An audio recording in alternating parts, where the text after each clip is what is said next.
Hello, my dear friends. It's Fox. Welcome back to another evening of shared stories and adventures. Tonight, we find ourselves stepping away from the gaslit streets of London and the drawing rooms of the aristocracy to venture into the humid, tangled heart of the South American jungle.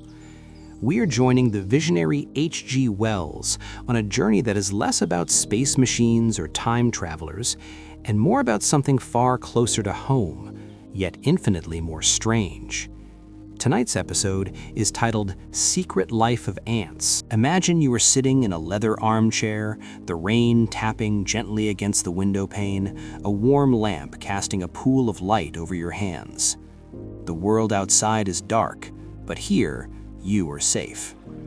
Let your mind drift to the banks of the Rio San Juan, where the air is thick with heat, and the silence is broken only by the hum of insects.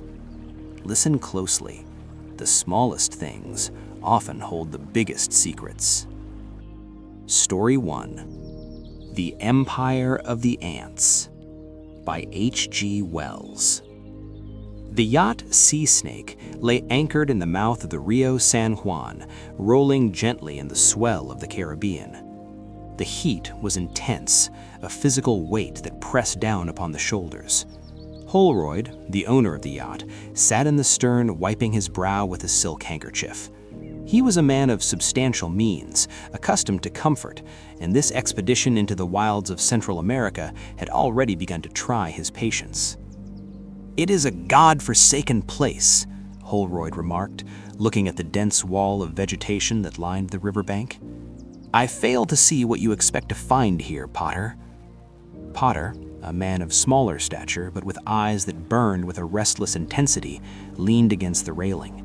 He was a naturalist of sorts, though his methods were often considered unconventional by the scientific community. "I expect to find everything," Potter replied, his voice low. "This river is the artery of a continent that remains largely unmapped. There are species here that have never been classified. There are resources that could change the economy of nations, and there are dangers that we cannot yet imagine." Holroyd sighed. "Dangers, I understand. Mosquitoes, fever, snakes. I am prepared for those. But you speak as if there is something else." "There is." Potter turned to look at him. "I have heard stories from the locals. Stories of villages wiped out, not by disease or war, but something else. Something that moves across the land like a black tide." Holroyd laughed, a short, dismissive sound. "Superstition. The natives believe in spirits for everything. A storm is a spirit, a drought is a spirit. Why should a plague of insects be any different?"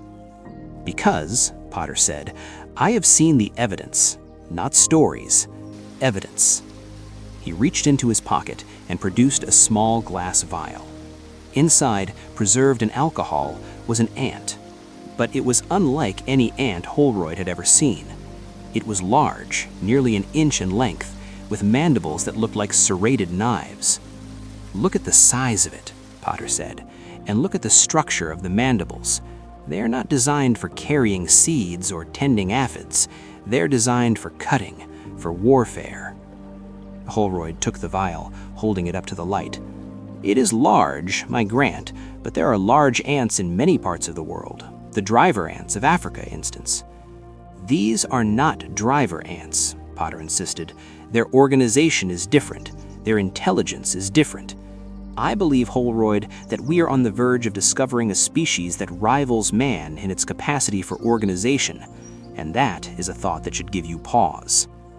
Holroyd handed the vial back, unconvinced but intrigued despite himself. "You propose to travel up the river to find the source of these creatures?" "I do," Potter said. "Will you come with me?" Holroyd looked at the darkening jungle, then back at the comfort of his yacht.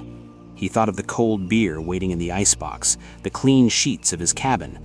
But he also thought of the look in Potter's eyes. It was the look of a man who has seen something that changes the world and cannot rest until others see it too. "Very well," Holroyd said, "but if we are eaten by cannibals or struck down by fever, I shall hold you personally responsible.